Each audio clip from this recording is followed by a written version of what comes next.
ఇతను బేసికలీ ఏంటంటే ఇది చూడడానికి చిన్నపిల్లడిలో ఉంటాడు కానీ నాకంటే ఏజ్ ఎక్కువ, నన్ను అన్న అంటాడు, ఇంకా తప్పక ఒప్పుకుంటాను. కానీ నమ్ముతారా? ఎందుకు నమ్ముతారా? ఈ అర్ధరాత్రి వేళ ఈ నిజాన్ని నమ్ముతారా? హ్యాపీగా ఉండాలండి మీరు. అదే ఎల్లో డ్రెస్ నవీన్ పోలి శెట్టి చెప్పినట్టు గూగుల్లో నమ్మకంగా కొట్టుకు చూడరా, నా పేరు వస్తుంది ఫస్ట్.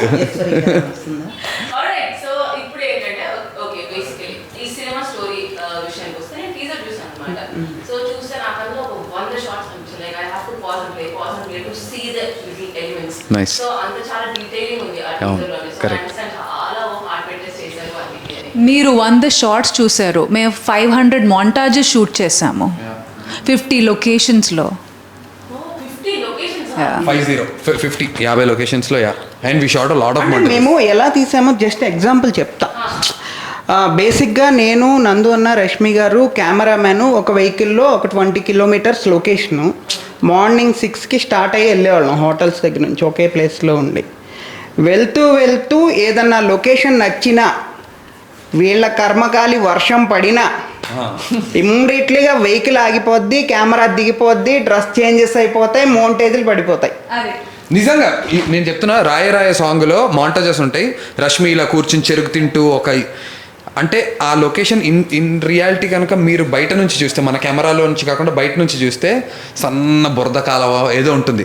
కానీ అక్కడ డైరెక్టర్కి వెళ్తే బండాపండి లైట్గా డ్రిజిల్ అవుతుంటుంది. ఆపండి డ్రెస్ ఉందా, కాస్ట్యూమ్, రష్మి గారు రెడ్ కలర్ ఉందా, గ్రీన్స్ మధ్యలో రెడ్, వేసేయండి ఏంట్రా, ఎక్కడ వేయాలరా కాస్ట్యూమ్ హీరోయిన్కి, ఇప్పుడు ఎక్కడ వేసుకుంటుందిరా, ఏదో ఒకటి తుప్పల్లోకి వెళ్ళిపోవడమే. అలా నిజంగా అరటి చెట్ల మధ్యలోకి వెళ్ళి రష్మి కాస్ట్యూమ్లు చేంజ్ చేసుకున్నవి ఎన్నో. స్వేర్.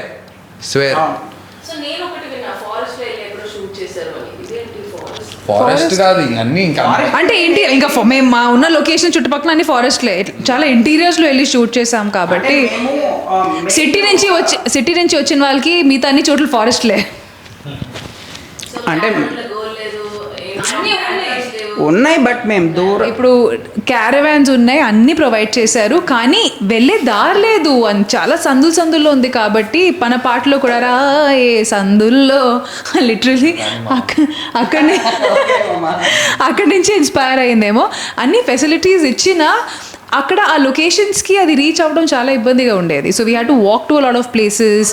అదే మేము కొన్ని ఎద్దుల బండ్లు ఇవి ఎక్కి కూడా మేము ఎక్కడన్నా ఒక రెయిన్ పడుతుంటే లొకేషన్ దగ్గర ఎక్కువ బిజ్జి మీద పడుతుంది ఒక 1 కిలోమీటర్, అక్కడ నుంచి గబగబా పరిగెట్టుకొని వెళ్ళిపోయి పాపం రష్మి గారు కూడా మాతో పాటు వాక్ చేసుకుంటూ వచ్చేసి వెళ్ళి ఎద్దుల బండి ఏదన్నా ఆపేసి ఆ పక్కన బండి మీద ఎవడో గడ్డి తీసుకొని వెళ్తుంటే అది తీసుకొచ్చి రష్మి గారి చేతిలో పెట్టి ఒక బ్యూటిఫుల్ మౌంటేజ్ ఉంటుంది. మీరు రాయ సాంగ్లో చూస్తే అది అట్లా చేసాం చాలా వరకు. అంటే మెయిన్ స్టోరీ ఏదైతే ఉందో దానికి ఒక సెటప్, ఆ సెటప్కి వెళ్ళేటప్పుడు మేము సాంగ్ షూట్స్ చేసాం అనమాట. ఇట్లా చేసాం, అందుకు మనకి చాలా లొకేషన్స్ ఉంటాయి. ఎక్కువసేపు ఏం లేదు, అలాంటి లుక్ ఏమీ లేదు, నువ్వు ఎక్కువసేపు ఏం మాట్లాడట్లేదు. రష్మి కంటే చూస్తే పర్లేదు, మధ్యలో నేను ఒక్కడనేగా మాట్లాడట్లేదు. మీరు హ్యాపీగానే కదా ఉన్నారు మావా, మీరిద్దరు హ్యాపీ కదా మావా.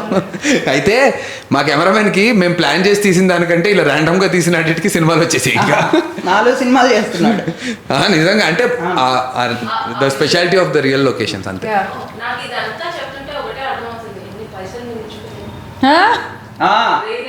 అది ఇప్పుడు పేలింది లక్ష్మీ బాంబు ఒక్కసారి. నిజమండి, ఇది ఒప్పుకోవాలి. మాకు పైసలు చాలా మిగిల్చారు నందు గారు, డైరెక్టర్ గారు. ఎందుకంటే న్యాచురల్ లొకేషన్స్లో మేము రష్మి గారు ఉన్నారు,